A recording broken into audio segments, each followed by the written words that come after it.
came from other state to our state to work, we should support them, that we shouldn't do all these things. இப்போ தமிழ்நாட்டில் வந்துட்டு கஞ்சாவே இல்லை அப்படின்னு சொல்லிட்டு நிறைய பேர் சொல்கிறாங்க.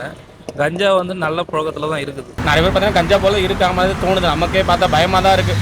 ரோட்டில் வண்டி ஓட்டுறோம், எனக்கு பயமாக தான் இருக்குது. ஓட்டும் போது அவங்க குடிச்சு வந்து ஓட்டுறாங்க, ஈஸ் வந்து போதில் இருக்காங்க, ஓட்ட தெரிய மாட்டேதுன்னா கிடைக்கும். மா சுப்பிரமணியம் மட்டும் இல்லை, இப்போ இருக்கிறது எல்லாமே, இப்போ இருக்கிற கவர்மெண்ட் எல்லாமே வந்து பார்த்தீங்கன்னா அவங்க நெரட்டிவ் ஒன்று செட் பண்ணுறாங்க. எக்ஸாக்ட்லி அவங்க நெரட்டிவ் செட் பண்ணிவிட்டு இருக்கு இல்லாத இருக்குன்றாங்க, இருக்குன்றது இல்லாதன்றாங்க. வெளிநாட்டில் பார்த்தீங்கன்னா எவ்வளோ கடுமை தரும்.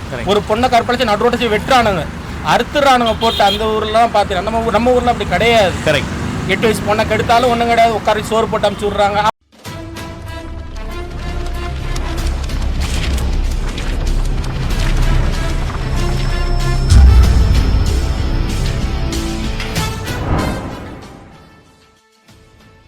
வாய்ஸ் ஆஃப் லிங்கேஷ் நேயர்களுக்கு அன்பு வணக்கம். நம்ம எல்லாராலையும் மறக்க முடியாத ஒரு சம்பவமா இந்த வருஷத்தோட இறுதியில அந்த திருத்தணி சம்பவம். அதாவது ஒரு வடமாநில இளைஞரை வந்து ஒரு 4 பேர் மனசாட்சி இல்லாம ஈவி இறக்கமே இல்லாம அப்படியே வெட்டி வந்து லிட்டரலி வந்து பாத்தீங்கன்னா அது ஒரு ப்ரூட்டலான ஒரு விஷயம் தான்.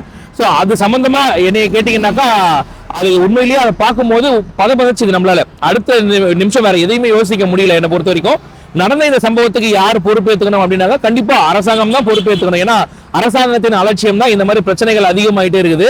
ஏன்னா தண்டனைகள் கடுமையானதால குற்றங்கள் குறையும். அப்படி இருக்கும்போது குற்றங்கள் இங்க நடந்துட்டே தான் இருக்கு, தண்டனைகள் கடுமையாகல அப்படின்ற மாதிரி தோணுது. எல்லாத்தையும் தாண்டி வந்து இந்த மாதிரியான நபர்களுக்கு என்ன தண்டனை கொடுத்தா குற்றங்கள் குறையும். அடுத்து வந்து ஒருத்தன் கத்தி எடுத்துட்டு ட்ரெயின்ல பப்ளிக்கா வரான் அப்படின்னும் போது கண்டிப்பா வந்து அவனுக்கு கொடுக்கப்படுற அதிகபட்ச தண்டனை, அந்த தண்டனை தான் வந்து பாத்தீங்கன்னா இன்னொருத்தனை கத்தியை கையில எடுக்க விடாம பண்றதா இருக்கட்டும், இல்ல அடுத்தவனுக்கு இதை பார்த்து வந்து ஐயோ இதை பண்ணா நமக்கு இந்த பிரச்சனை வந்துரும்ன்ற மாதிரி இருக்கணும். ஸோ இந்த தண்டனை என்னன்றது நான் சொல்ல விரும்பல. ஸோ அதை கொடுக்கக்கூடிய தண்டனை அதிகபட்ச தண்டனையா அடுத்தவனுக்கு ஒரு பயம் வரக்கூடிய தண்டனையா இருக்கணும். உதாரணத்துக்கு சொல்லணும்னா அரப் கண்ட்ரில போயிட்டு ஒரு பொண்ணை நம்ம கை வைக்க முடியுமா, பொண்ணு தொட முடியுமா, நினைச்சு கூட பார்க்க முடியுமா, தெரியும் தூக்கி மாட்டிடுவான்னு சொல்லிட்டு இங்க இருந்து போறவங்க கூட அந்த பயத்துல போயிட்டு இருக்கான் அப்படின்னும் போது அப்போ ஆட்டோமேட்டிக்கா வந்து இந்த மாதிரி தண்டனைகள் இங்க வந்தா மட்டும்தான் எல்லாமே குறையும் அப்படின்னு சொல்லுவேன். ஸோ இதை பத்தி மக்களோட கருத்து என்னன்றதை நம்ம எல்லார்ட்டையும் கேட்டு தெரிஞ்சுப்போம். வணக்கம். வணக்கம். உங்க பேரு? கார்த்திகேயன். இப்போ திருத்தணி ட்ரெயின்ல ஒரு சம்பவம் நடந்துச்சு. ஒரு வடமாநில இளைஞரை வந்து 4 பேர் போட்டு வெட்டினாங்க இல்லையா, பாத்திருப்பீங்க. அதை பார்க்கும்போது உங்களுக்கு என்னென்ன ஃபீல் ஆச்சு? உங்களுக்கு முதல்ல ஒரு சம்பவத்தை பார்க்கும்போது இல்லை, இப்போ நம்ம தமிழ்நாட்டை தேடி வெளிநாட்டில் வெளி மாநிலத்திலேருந்து வந்திருக்காங்க, அவங்களுக்கான பாதுகாப்பாக நம்ம உறுதி செய்யணும். இப்போ இங்கே இருக்கிறவங்க வந்துட்டு சரியாக வேலை செய்யாமல் நம்ம வெளி மாநிலத்திலேருந்து உழைப்பை தேடி வர்றவங்களுக்கு நம்ம வந்துட்டு உரிய பாதுகாப்பு நம்ம சரியாக கொடுக்கணும். அதுதான் என்னோட பார்வையில் இருந்தது. இது எந்த வெளி மாநிலமாக இருந்தாலும் சரி, உள்ளூராக இருந்தாலும் சரி, இப்போ அவங்க வந்து பார்த்திங்கன்னா அவங்க வெளி மாநிலத்தோரா உள்ளாளா அப்படின்ற ஐடியாவே அவங்களுக்கு கிடையாது.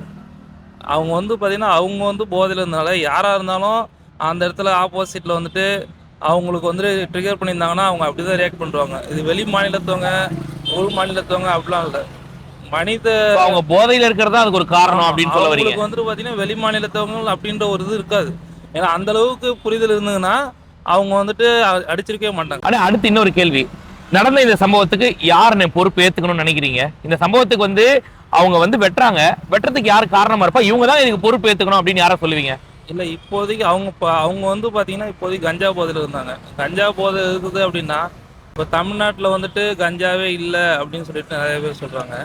கஞ்சா வந்து நல்ல புழக்கத்தில் தான் இருக்குது. ஆனால் கடந்த ஆட்சியில் வந்துட்டு இந்த மாதிரி கஞ்சா போதையில் நிற போதையில் நிறைய பிரச்சனை நடந்த மாதிரி நான் பார்க்கல. இந்த ஆட்சியில ரொம்ப அதிகமா இருக்குன்றீங்க? இல்ல, கடந்த சில ஆண்டுகளாவே நிறைய இருக்கு. அப்ப நீங்க குறிப்பிட்டு சொல்றேன் இந்த ஆட்சியில கஞ்சா புழக்கம்ன்றது இருக்கு. ஆனா என்னன்னா மா சுப்பிரமணியம் அமைச்சர் என்ன சொல்றாருன்னா கஞ்சா அப்படின்னு ஒண்ணு இல்லவே இல்லை, ஜீரோ கல்டிவேஷன் சொல்றாரு. ஆனா பாத்தீங்கன்னா இப்ப லாஸ்டா தொடர்ந்து ஒரு வாரத்திலேயே நிறைய கஞ்சா வந்து பறிமுதல் பண்ணிட்டு இருக்காங்க நிறைய பேர்கிட்ட இருந்து. மா சுப்பிரமணியம் மட்டும் இல்ல, இப்போ இருக்கிறது எல்லாமே, இப்போ இருக்கிற கவர்மெண்ட் எல்லாமே வந்து பாத்தீங்கன்னா அவங்க நெரட்டிவ் ஒன்று செட் பண்ணுறாங்க. எக்ஸாக்ட்லி. அவங்க நெரட்டிவ் செட் பண்ணிவிட்டு இல்லாத இருக்குன்றாங்க, இருக்குன்றது இல்லாதன்றாங்க. அவங்களுக்கு செய்தியில் என்ன வருதோ அவ்வளோதான். மக்கள் தான் வந்துட்டு விழிப்புணர்வோடு இருக்கணும். கஞ்சா இருக்கா இல்லையான்றது எல்லா மக்களுக்கும் தெரியும். மா சுப்பிரமணியம் சொல்லணுன்ற அவசியம் கிடையாது. புரியுதா? இன்னொரு கேள்வினே, கத்தி எடுத்துட்டு ட்ரெயின்ல வராங்க அப்படின்னும் போது அது எப்படி ஒரு தைரியம் இல்லாமல் வருவாங்களானே? அதான் இல்லை, அந்த பசங்களுக்கு ஒரு நம்ம வந்துட்டு நம்ம ஸ்கூலில் வந்துட்டு பேசிக்காக அடிப்படை கல்வி, அந்த சுய ஒழுக்கம், அது எல்லாமே வந்துட்டு சொல்லி வளர்க்கணும். இப்போ நம்ம ஸ்கூல் படிக்கும் போதெல்லாம் வந்துட்டு ஒரு சில டிசிப்ளின்லாம் இருந்தது. இப்போ இருக்கிற ஸ்கூல் பசங்க வந்துட்டு ஸ்கூலுக்கு போகிற ஸ்டைலை வச்சே நீங்கள் பார்த்துக்கலாம். அவங்க டிசிப்ளின் இருக்கா So, இல்லையான்றது. அரசு பள்ளி சரியா இயங்கலன்றீங்க, ஆமா, ஒழுக்கத்தை சொல்லி தரலன்றீங்க. அரசு பள்ளி அப்படின்றத விட நான் தமிழ்நாடு அரசு பள்ளி அப்படின்றத வந்துட்டு இன்னும் அது வைக்காம இருக்காங்க. Correct correct. ஏன்னா எல்லா இடத்துலயுமே வந்து பாத்தீங்கன்னா இப்போ வந்துட்டு இந்த தமிழ்நாடு அரசு பேருந்து போக்குவரத்து துறையில வந்துட்டு தமிழ்நாடு அரசு பேருந்து அப்படின்றாங்க. அப்படி பார்த்தோம் அப்படின்னா நமக்கு வந்து அரசு மருத்துவக் கல்லூரி, அரசு அந்த மாதிரி எல்லாமே அரசுன்றதா எல்லாமே வருது. இருக்குது. ஓகே, கடைசியா ஒரே ஒரு கேள்வினே, இந்த மாதிரி ஒரு குற்ற செயலை செய்யறாங்க, இவங்களுக்கு என்ன தண்டனை கொடுக்கணும்? as a பப்ளிக்கா உங்களுக்கு பார்க்கும்போது இவனெல்லாம் வந்து என்ன பண்ணணும், இது தண்டனை கொடுத்தா தான் அடுத்து குற்றம் குறையும்னா என்னென்ன சொல்லுவீங்க? இல்ல அவங்களுக்கு தண்டனை கொடுக்கணும் அப்படின்றது வந்து பாத்தீங்கன்னா நம்ம கவர்மெண்ட் திருந்தினா போதும், மக்கள் ஆட்டோமேட்டிக்கா திருந்துவாங்க. நல்ல ஒரு பதில் உண்மையிலேயே இது. இப்போ கேள்வி கேட்கறவனுக்கு தானே புடிச்சு கேஸ் போடுறதுனால கேள்வி கேட்கறவன தானே கேட்கறானுங்க. Correct. இப்போ அவன் இருந்தா இப்போ அவன் இருக்கான், அவனை போட்டு நம்ம அடிச்சா கூட அவனை எதுக்கு அடிச்சா நம்ம மேல தானே கேஸ் போடுறாங்க. அப்படி இருக்கும்போது இப்போ பப்ளிக் எப்படி வந்து ரியாக்ட் பண்ணுவாங்கன்னு எதிர்பார்க்குறீங்க? புரியுதுண்ணே. ரொம்ப நல்லா சொன்னீங்கண்ணே. தேங்க்யூண்ணே. சார் வணக்கம். வணக்கம். உங்க பேர்? சுதீர். சார், இப்போ ரீசெண்டா திருத்தணியில வந்து ஒரு வடமாநில இளைஞரை 4 பேர் வெட்டினாங்க, பார்த்துருப்பீங்க நீங்க. அந்த வீடியோவை பார்க்கும்போது உங்களுக்கு என்ன ஃபீல், எப்படி ஃபீல் இருந்தது? ரொம்ப கஷ்டமாக இருக்கும், பிகாஸ் அவ்வளோ ப்ரூட்டலாக no one should do that, right? It was a brutal thing only. It shouldn't be done for anyone. So very brutal. ஆமா, right. because someone came from other state ல தான் அவங்க வந்துட்டாங்க. So like we shouldn't do that, right? Once came from other state to our state to work, we should support them, but we shouldn't do all these things too. நீங்க எந்த ஊர் sir? நான் from Andhra. You are from Andhra. So நீங்களும் வந்து வேற ஊர்ல இருந்தா இங்க வந்திருக்கீங்க. வேற ஊர்ல இருந்து ஸோ தான். யாரா இருந்தாலும் யாருக்குமே இந்த மாதிரி நடக்கக்கூடாது. ஆமா, இங்க யாருக்கும் நடக்கக்கூடாது. இப்போ ஃபார் சப்போஸ் நாங்களே இங்க ஃபார் எக்ஸாம்பிள் இந்த தமிழ்நாடு மக்களே இங்க இன்னொரு ஸ்டேட்டுக்கு வந்துட்டேன்னா டெஃபினெட்லி இந்த மாதிரி நடிச்சேன்னா நீங்களும் feel ஆகுறாங்கல்ல.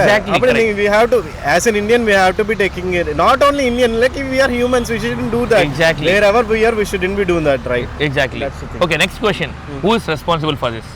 Who is responsible? Like first of all அவங்க parents தான் first of all take care about this children, right? What they are doing another அவங்க parent தான் பார்த்துக்கணும். அதுக்கப்புறம் police has to be responsible for this, because இந்த கஞ்சா எல்லாமே இங்க வருதுன்னா they has to be taking care of it. Exactly. Like, because what's the duty of police is to taking care, like எல்லாமே பார்க்கணும். அது and government has to be government has to taking care of all these things, right? Exactly. So responsible these three. Yeah. Mostly parents da, because they have to be taking care of the children. Okay, next question. அந்த கத்தி எல்லாம் பார்த்துருப்பீங்க, நல்லா பெருசா இருக்கும். Public பிளேஸ்ல கொண்டு வர எப்படி அவங்களுக்கு அவ்வளோ தைரியம் வருது? அதுதான் அந்த தைரியம் வந்ததுன்னா லைக் அவங்க ஃபர்ஸ்ட்லேருந்து யாருமே அவன் பார்க்கல. லைக் அவங்களுக்கு ஃபர்ஸ்ட் ஆஃப் ஆல் யாருமே அந்த மாதிரி பசங்க கிட்ட போக மாட்டாங்க. ஸோ அவங்களுக்கு தெரியும் நாங்கள் என்ன பண்ணாலும் யாருமே எதுவுமே பண்ண மாட்டாங்கன்னு தெரியும். ஸோ ஆமாம். Okay, so next question. கஞ்சா அப்படின்றது தமிழ்நாட்டில் நோ அப்படின்னு மா சுப்பிரமணியம் மினிஸ்டர் சொல்றாரு. பட் லாஸ்ட் 1 வீக்காவே நிறைய கிலோ கணக்கில் கஞ்சா நிறைய டைம் கேள்விப்பட்டேன். லைக் இங்கே கிடைக்குது அங்கே கிடைக்குதுன்னு நார்மலாக ஃப்ரெண்ட்ஸ் பேசும்போது தான் இருக்கு. எங்கன்னா இருக்கும், அது என்னென்ன இருக்காம இருக்காது. எங்கே பக்கம் ஆந்திராவில் இருக்கு, இங்கே இருக்கு, இருக்காதான்னு நான் சொல்ல மாட்டேன். நான் ஸ்டேட்டில் இல்லைன்னு நான் சொல்ல மாட்டேன். எங்கே எல்லாமே கிடைக்கும். பட் அது நம்ம ரெஸ்ட்ரிக்ட் பண்ணுறதுக்கு ட்ரை பண்ணணும். அது நம்ம சும்மா ஜீரோ பண்ணுறது அது impossible. somewhere it will flow somewhere. But ஆனா ஒரு மினிஸ்டர் வந்து கண்ட்ரோல் பண்றேன்னு சொல்றது வேற முடியாது. மினிஸ்டர் சொல்ல மாதிரி இங்க இல்லன்னு சொல்ல முடியாது. பக்கா இருக்கும். பட் நம்ம like minister or like the police has to be taking care, government has to be take some measures for this. அப்ப மினிஸ்டர் வந்து இல்லவே இல்லன்னு சொல்றாருனாக்கா அது அவருக்கு தெரியலையா இல்ல பீப்புள் அவர் வந்து இது பண்றாரா? அது பக்கா நான் சொல்றேன், இருக்காம இருக்காது, பக்காவே இருக்கும். அது நமக்குலே தெரியும். அவருக்கு அப்ப அவேர்னஸ் இல்லையோ? அமர் அப்போ அந்த பையனுக்கு எப்படி கிடைக்குது? அப்போ சொல்லுங்க. அங்க கடவுள் கொடுத்தானா மேல இருந்து? லாஸ்ட் 1 வீக்கா வேற நிறைய சீஸ் பண்ணிட்டு இருக்காங்க. சோ அப்போ கஞ்சா புழக்கத்துல இருக்கு. ஓகே, எங்க இருக்காம இருக்காது, பக்காவே இருக்கும். பட் நம்ம அது ஒரு மெசேஜ் எடுக்கணும் அதை ரெடியூஸ் பண்றதுக்கு. எப்படி அந்த லாஸ்ட் ஃபைனல் கொஸ்டின். இவ்வளோ ப்ரூட்டலாக ஒரு மர்டர் பண்ணுறாங்க, அவங்கள அரெஸ்ட் பண்ணுறாங்க, இது மாதிரி நிறைய நடந்துட்டு தான் இருக்குது. பட் ஸ்டில் இந்த மாதிரி ப்ராப்ளம் வந்துட்டே இருக்கு. ஸோ இது சால்வ் பண்ணுறதுக்கு என்ன பண்ணணும், என்ன மாதிரி தண்டனை கொடுக்கணுன்றீங்க? அதுதான் இந்த மாதிரி தண்டனை கொடுக்கணும்னா இட் ஷுட் பி லைக் அவங்க எப்படி பண்ணாங்களோ அப்படியே நம்ம தண்டனை கூட அப்படியே இருக்கணும். பிகாஸ் என்னென்னா இந்த இஃப் இன் கேஸ் இந்த மாதிரி பண்ணாலும் சம்ஹவ் லைக் இங்கே பொலிட்டீஷியன்ஸ் வச்சோ ஏதோ வச்சோ like they will come out. இந்த மாதிரி வராம இருக்கிறதுக்கு எதனா பார்க்கணும். அதுதான். So whatever government has to be இதுன்னு சொல்ல சிவியரா இருக்கணும்னு சொல்றீங்க. சிவியரா தான் இருக்கணும். அப்போதானே அவங்க ஒன் லெசன் வந்துட்டா தானே யாருமே பண்ண மாட்டாங்க. அதுதான் they have to be rules has to be strict. Super super, thank you அண்ணா. வணக்கம்ண்ணே. வணக்கண்ணா. திருத்தணியில ஒரு வடமாநில இளைஞரை 4 பசங்க வந்து கஞ்சா போதையில வெட்டினது பார்த்துருக்கீங்களா? அது பார்த்துருக்கேண்ணா. அதை பார்க்கும்போது உங்களுக்கு எப்படிண்ணே அந்த வீடியோவை பார்க்கும்போது உங்களுக்கு என்னென்ன தோணுச்சு? ரொம்ப மனசு கஷ்டம்னா. அது அவன் வந்து பொழைக்க வந்திருக்கானா, அவன் வந்து ஒன்றும் இங்கே இது பண்ண வரல, பொழைக்க வந்தவன் தான். இந்திக்காரனாக இருந்தாலும் யாராக இருந்தாலும் ஒரு உயிர் போனால் வராது. இந்த எங்கள் அம்மா கூட இறந்துட்டாங்க, போனால் வர கிடைக்காது. பணம் காசு எவ்வளோ வேணா இருக்கலாம்ண்ணா, உயிர் போனால் வராதுண்ணா. போதைக்கு என்னென்னவோ பண்ணலாம், என்னவோ பண்ண உன்னாவது அவன் அசிங்கமாக கேட்டிருந்தா பரவாயில்ல, அசிங்கமாக கெட்ட வார்த்தை பேசியிருந்தா கூட பரவாயில்ல. உன்னை அவன் எதுவுமே உட்காந்துக்க பார்த்தீங்கன்னா ஓரமாக ட்ரெயின் ஓரத்தில் அப்படி பிளாட்ஃபார்ம் சாஞ்சு உட்காந்துருக்க தான் செய்கிறான். அவன் கூட வெட்டு, அவன் துடிக்கிறான், கதறான், பாவம். அது ரொம்ப ரத்த வெள்ளத்தில் அவன் இருக்கும்போது ரொம்ப மனசு கஷ்டமாக இருந்துச்சு. அது தேவையில்லாத நான் இந்த போதைக்கு அடிமையாகி என்னென்ன பண்ண போகுது. சரி போதை, உன்னோட காசு உன்னோட இது, நீ குடிச்ச வீட்டில் போய் படு, என்ன வேணா பண்ணு. அது வந்து ஒருத்தவங்களோட துன்புறுத்தக்கூடாது. அவன் பிழைக்க வந்தவனா, அது ரொம்ப கஷ்டமா இருக்கு. அடுத்த கேள்வி, இப்ப நடந்த இந்த பிரச்சனைக்கு யார் பொறுப்பு ஏத்துக்கணும்னு நினைக்கிறீங்க? அதாவது ஒரு பையனை அவங்க மாநிலத்துல இருந்து நம்ம தமிழ்நாட்டுக்கு வந்து வேலை செய்ய வரான், அப்படி வரவனை ஒரு கேப்பார் மேப்பார் இல்லாம போட்டு வெட்டுறாங்க அப்படின்னா அது யார் பொறுப்பு ஏத்துக்கணும்னு நினைக்கிறீங்க? அரசு தானே போடுது. தமிழக அரசு தான் பொறுப்பு ஏத்துக்கணும்ன்றீங்க. ஓகே.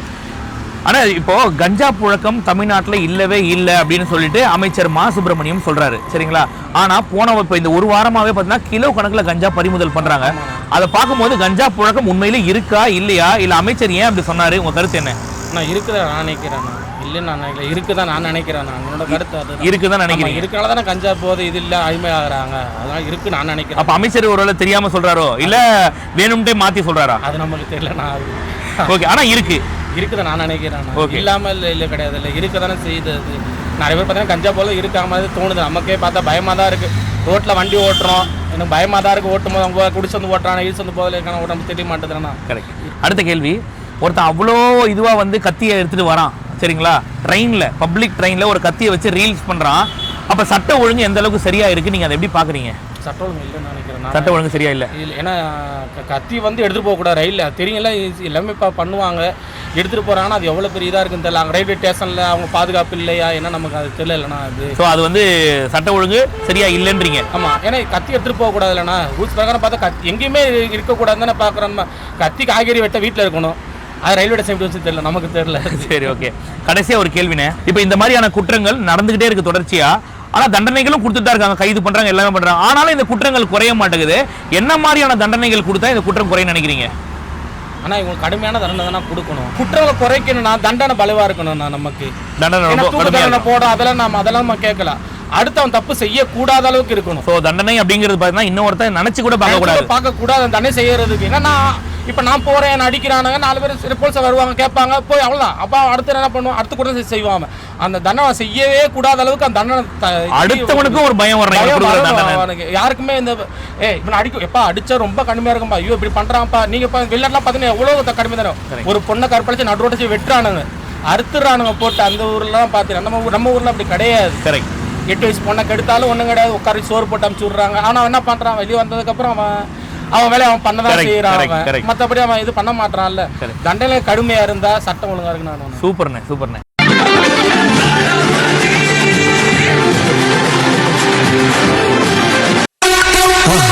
மறக்காம சர்ப்ரைஸ் பண்ணுங்க. தேங்க்யூ.